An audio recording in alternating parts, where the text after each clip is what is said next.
start. Hello everyone, hope you've enjoyed the first day of the conference. I'm very happy to be one of the talks wrapping up, and I hope you've had a great day and looking forward to the after party. My name is Jessica Greene. I'm a software engineer at Ecosia, the search engine that plants trees. You'll find me pretty much everywhere as Sleepy Pioneer, on Twitter or the other social media platforms. I am a career changer. I used to work as a camera assistant in the film industry, and I've also worked as a coffee roaster in the specialty coffee industry. And I always say I'm a self-taught / community-taught developer.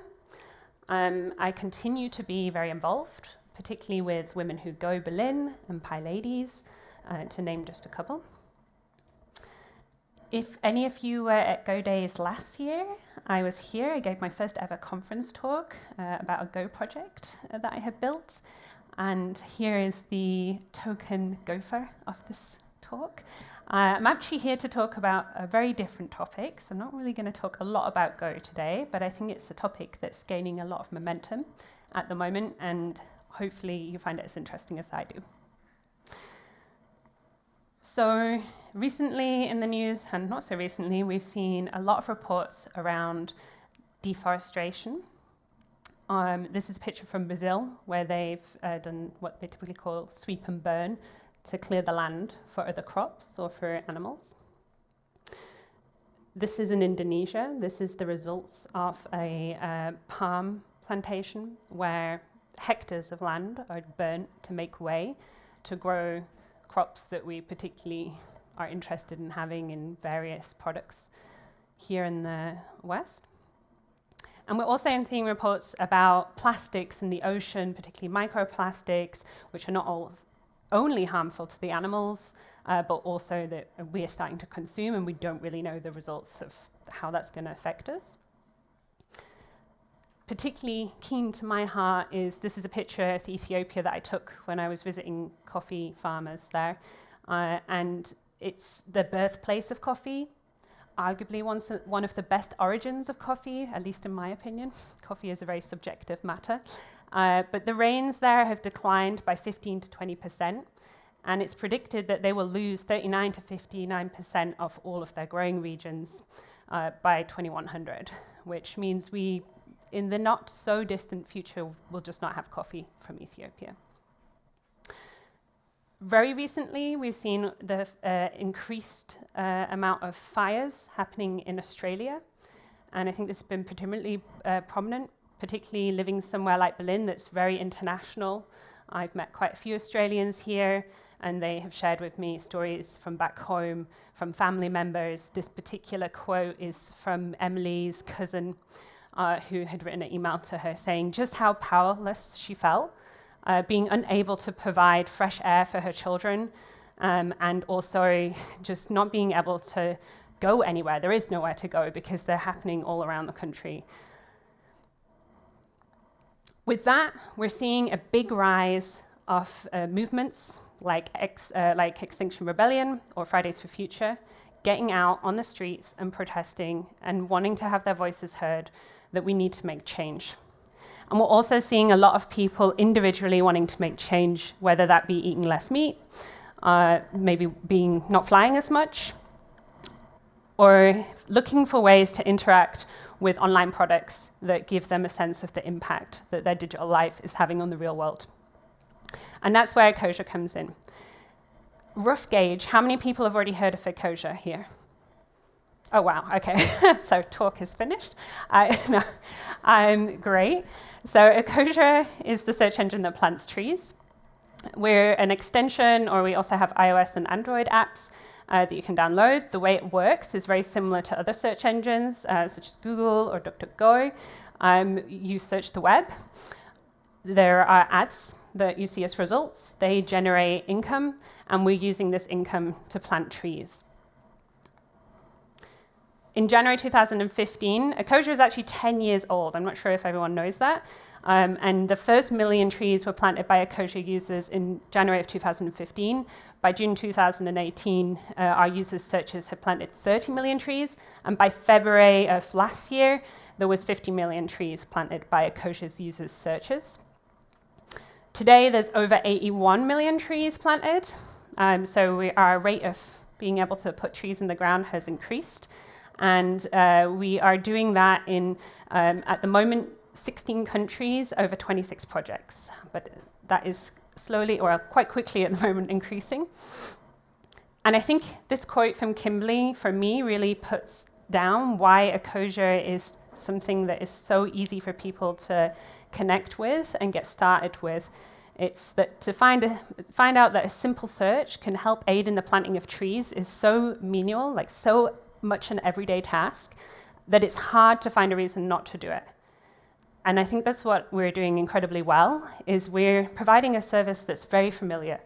It's very close to the other search engines that people are used to using, and it's very easy for them to therefore switch over. So how can we connect people to the impact that they're having? One way that we've gone around it is by having a personal counter. This is in the top of the website. It's a counter that represents how many searches the user has made. And we calculated that on average, for every 45 searches you make, we can put 1 tree in the ground. This is an average, of course, because at different times of year, it's costing more or less to be able to plant trees. We've also put into beta, if you happen to be in Ireland, because that's the region that we've put this out in, a new service, which is an accounts service, where you will be able to sync your devices, which means that we're going towards being able to make this number something that you can collect over time on multiple devices, and in the future maybe be able to do within organizations or groups. The other thing here we have, like right on the screen next to this counter, is our news updates that kind of come up when there's something new and tell you about the different projects that we're working with and where the money from the searches is going. And there's also a link then straight through to our blog, where people can find out about the projects and the impact that their searches are having directly. So in just 1 or 2 clicks, they're straight on this page, and being able to see the projects, hear directly from the tree planting project teams, and also from our tree planting project team.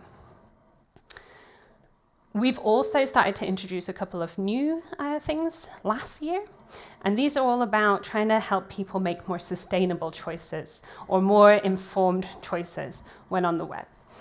So the first one is the green leaf.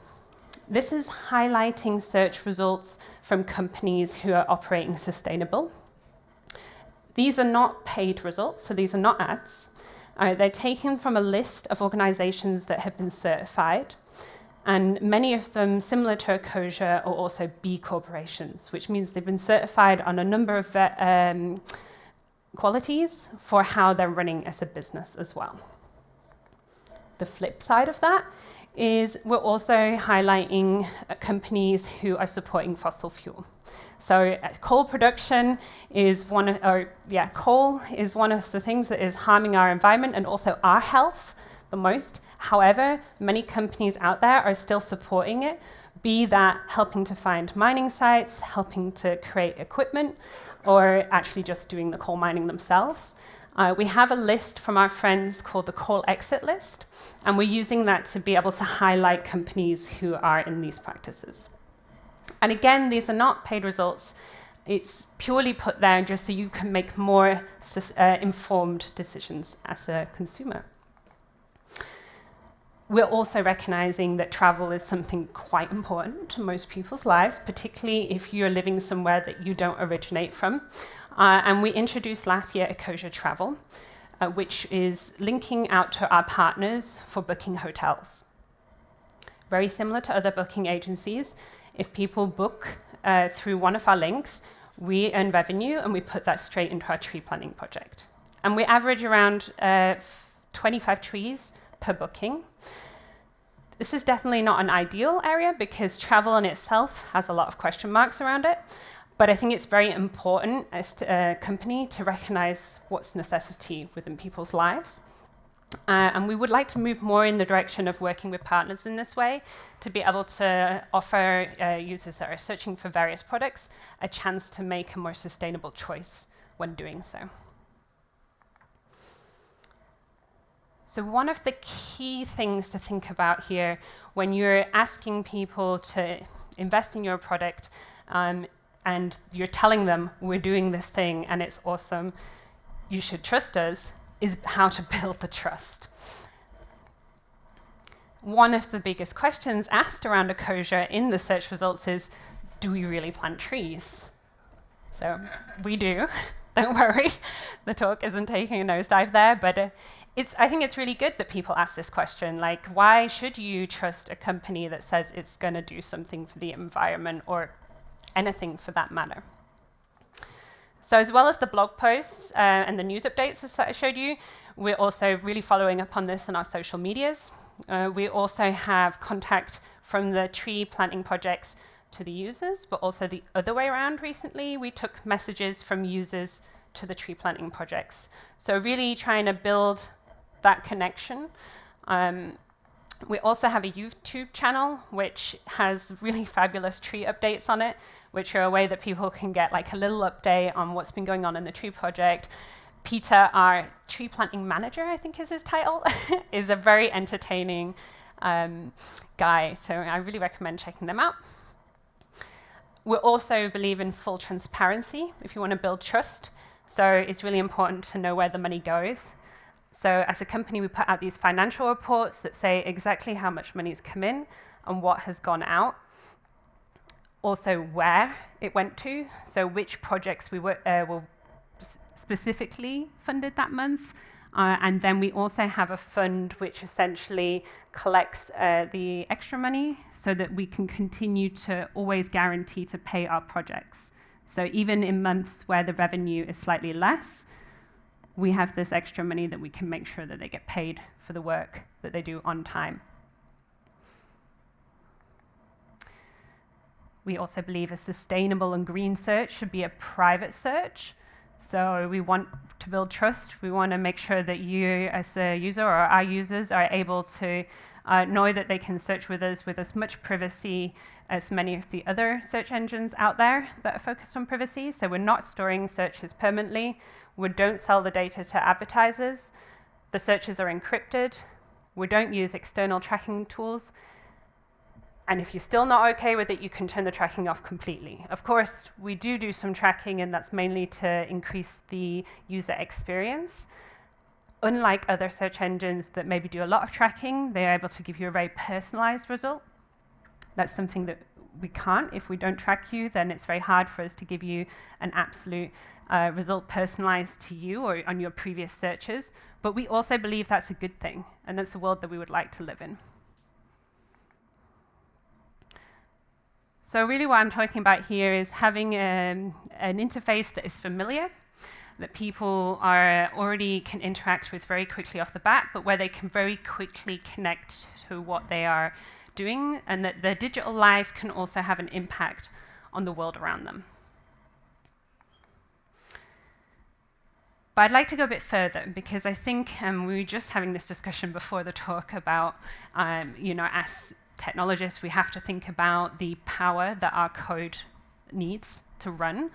And as the tech industry, we are running all of the web on a lot of servers that require a lot of power.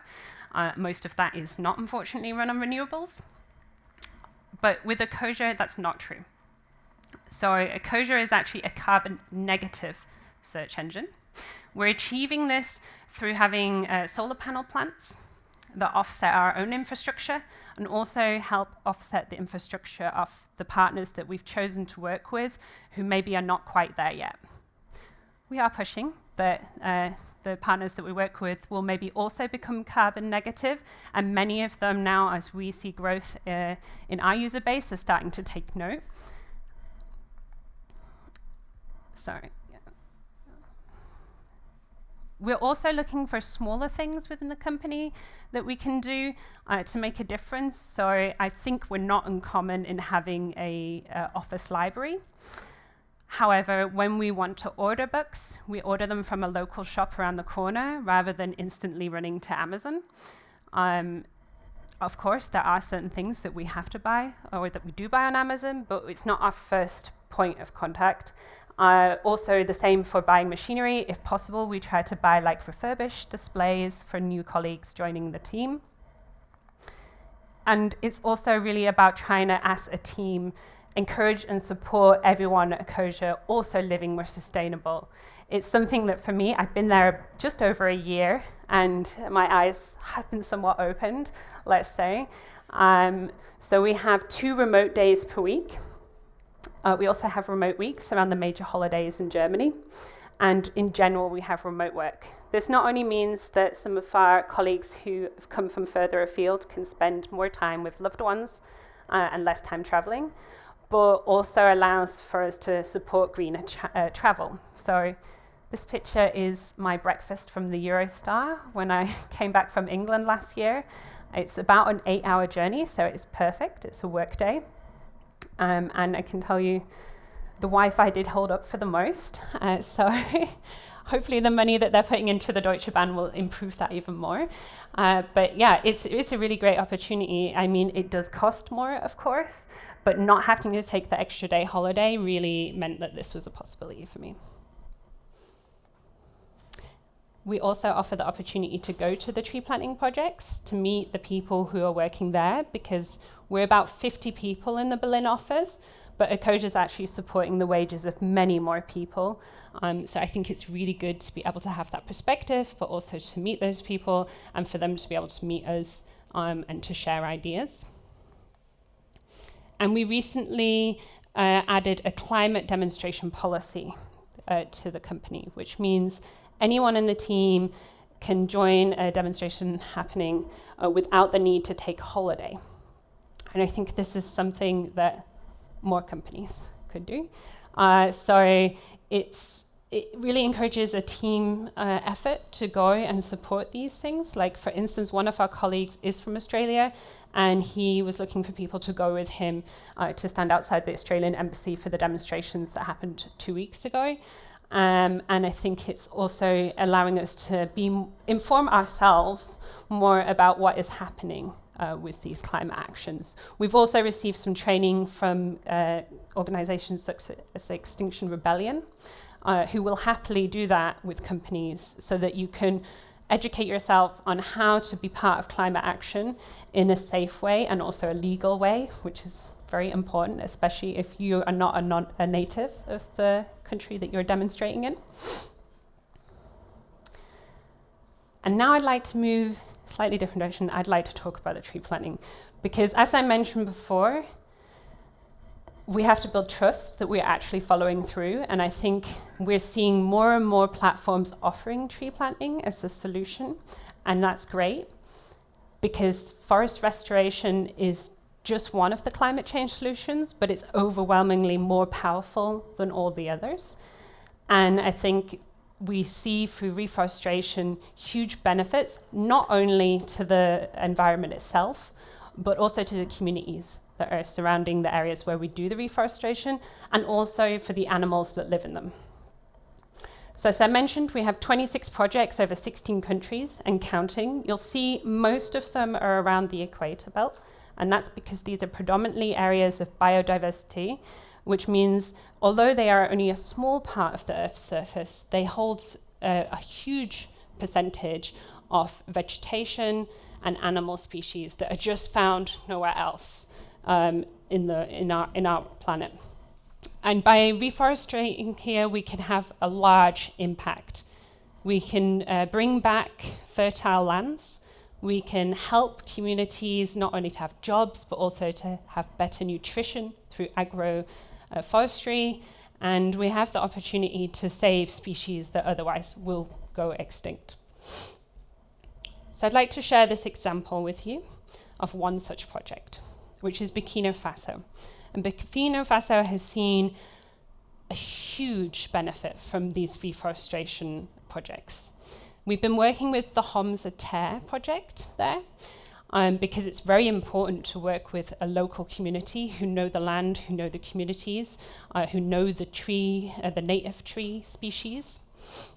And we've been working with them since 2014 to really bring back the fertile lands that were once there, but due to deforestation have turned into desert. And really the outcome is amazing. Like you see it change back into fertile lands.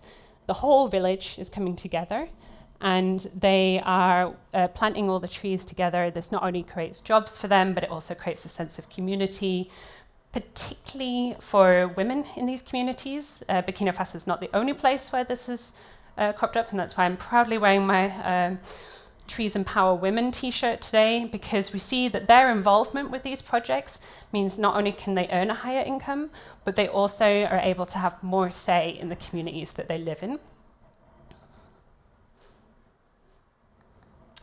This is a picture from Brazil of Anya and Flavia, two women who decided they wanted to set up a tree planting project, which Ecosia's users, searchers have supported. They're facing a lot of difficulty, predominantly because the land is owned by men who don't quite understand why two women are coming to them and telling them they should plant trees or how they should plant trees. But they're making a lot of progress. Often they talk to the wives of the landowners, and then there's kind of sort of a mediation in that way. This is Peter, our tree planting officer that I told you about earlier. He is going and visiting these projects regularly. First of all, to help learn what they need to get started, but also to check in and see how the projects are developing. Of course, he's not traveling all the time because that would mean a lot of air miles, but I think it is important to have that personal contact from time to time. When we can't go, it means we need a lot of trust and transparency from the partners. So it's a lot of field work to plant trees.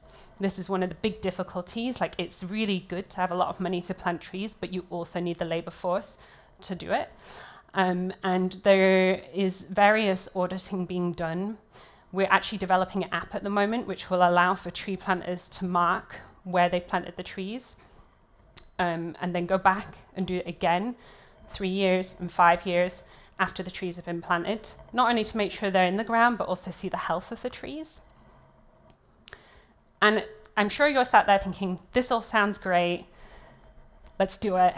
And I think, you know, if you're looking for a tree planting project to support, there's many out there.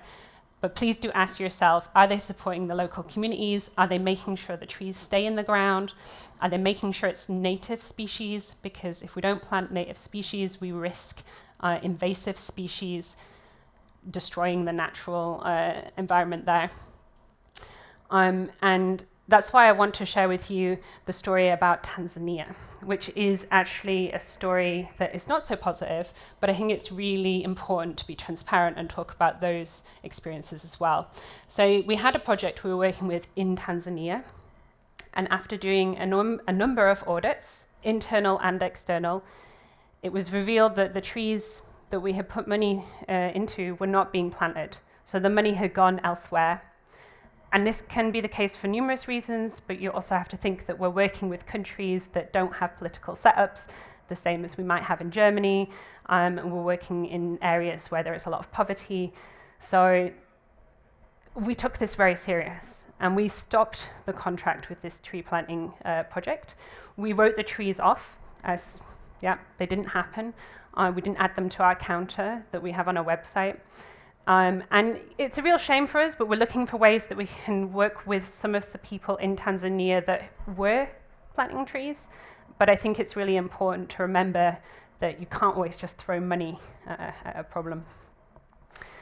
So I do believe we can make a difference. To sum up, I think it's really important that as people in the tech industry, particularly in the web space, we do think about the impact our code has on the environment, and we do think about how we can connect people using our services to some sort of real world impact. I would like to, before I go, plug a current campaign that we're having, which is all of the searches that happen tomorrow will go to Australia. So if you, as you all raised your hands, that you know Ecosia, maybe you have it on your home machine, maybe you have it on your primary machine, but if you make searches tomorrow, we're going to plant as many trees as we can with projects that we've identified in Australia. Thank you so much for listening.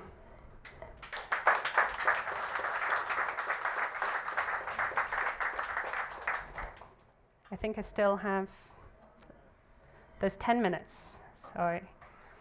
So it's alleged that the oil companies give money to search engines, Twitter, Facebook, various other companies to modify search results. And do you have any comments about that? I mean, it's not ideal. Is it happening? I can't say if it's happening or not. Our back end is very lean, so we actually we're built on top of the Bing API, the Microsoft search engine. So we don't have a team large enough to develop our own search engine. So no one is paying us off. No oil companies are coming to Ecosia, but I definitely can't talk completely down the line. What I will say is we constantly talk to the partners that we're working with to encourage them not to have such practices and to start using more renewable energy and not just be carbon neutral, but be carbon negative. And I think we're making some leeway. Because of all of these various climate events that we're seeing a huge amount of people starting to use Ecosia. I think we've tripled since last year, which is wild. And that's why one of the biggest problems we're having is now signing new contracts to be able to plant more trees. But the great thing about having more users is we have a little bit more MACT, a little bit more power, and we can go to the companies and say, please, don't do this. As far as I understand, Ecosia is a normal company, so no foundation or What do you mean by no foundation? Like a non-for-profit? Company interested in gaining more revenue From a legal perspective. We actually became part of the Purpose Foundation. I'm not sure if you're aware of that. So Christian, our founder, when he set up Ecosia, it was very clear for him that he didn't want to take money out of the company and he didn't really want to sell it ever, that it should belong to everyone because it's about doing good for the environment and that belongs to us all.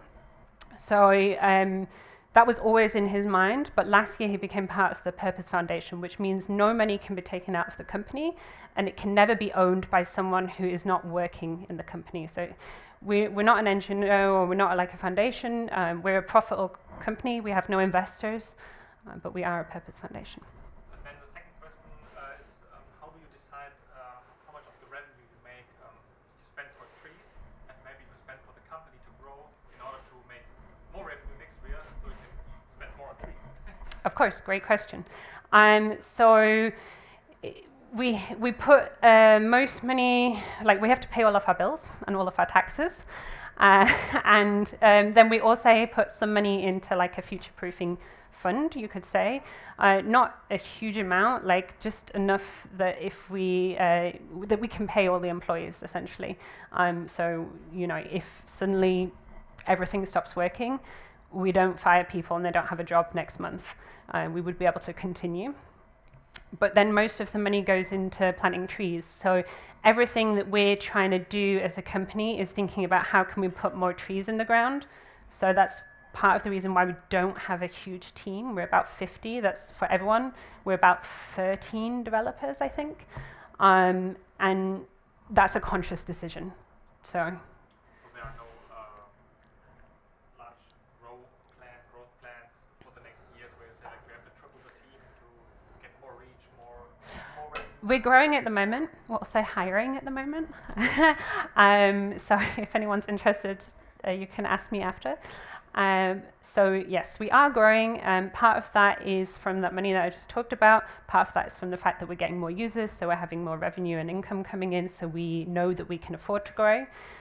We've also, I'm not exactly sure of the details of this, so maybe don't quote me, but I know that we applied for a grant that was to work with the university for building a more sustainable, Siri, like an assistant. That's a direction that we'd like to go to in the future. We're absolutely not there yet, but we're putting research into those kind of areas.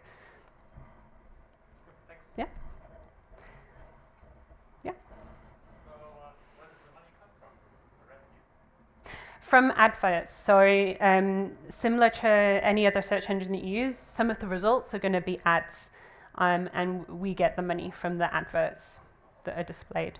So technically, we only get money if you would click on an ad, and that's why we have this average number of 45 searches equals a tree, because not every search is going to produce revenue, but enough will. How much does it cost to plant a tree? It really varies. It really varies because it depends what country you're talking about. It depends what season you're talking about. They can be a lot cheaper to plant trees if it's in the rainy season. I think it can vary from like 8 cents to 70 cents or something like this, but that's off the top of my head. You'll definitely find the information though on our website. I have Okay, yeah. I have a question. Do you feel a conflict between planting trees, because it's so nice to have those numbers, right? Like 1 planted tree and 2 and so on, and like caring about trees. So is there a conflict between those two? You mean like stopping deforestation and not only focusing on reforesting? If there's drought, maintain the existing forests. Yeah, no, definitely, you're 100% correct. I mean, ideally, we wouldn't need to do reforestation because there wouldn't have been so much deforestation. So our focus is predominantly there. But as a company, we also are working where we can with communities who are protesting against deforestation happening in the first place. For example, in Brazil, we're supporting firefighters so that they can stop trees from being burnt.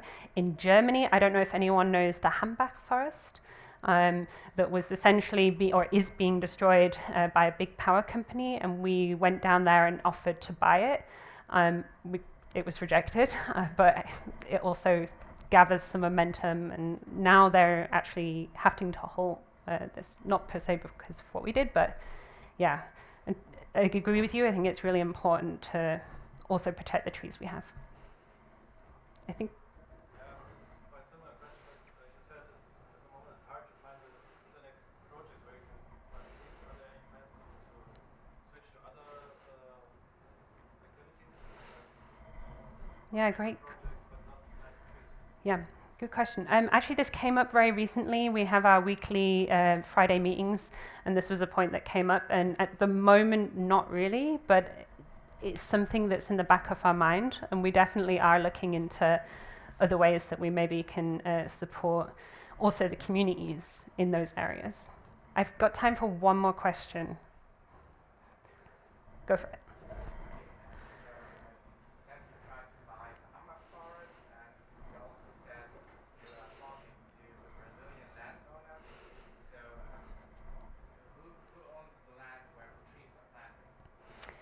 It very much depends. And I know this also through having worked in coffee and in the whole coffee production line.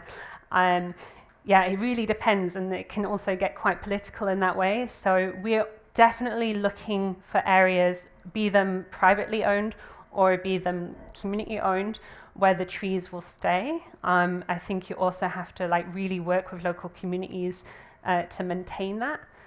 Because, for example, one of the reasons why a lot of trees or a lot of saplings don't make it is because cattle eat them. So you really have to persuade people that this has a bigger benefit than allowing their cattle to go onto the land. Kind of answer it? Yeah. Cool. Thank you, everyone.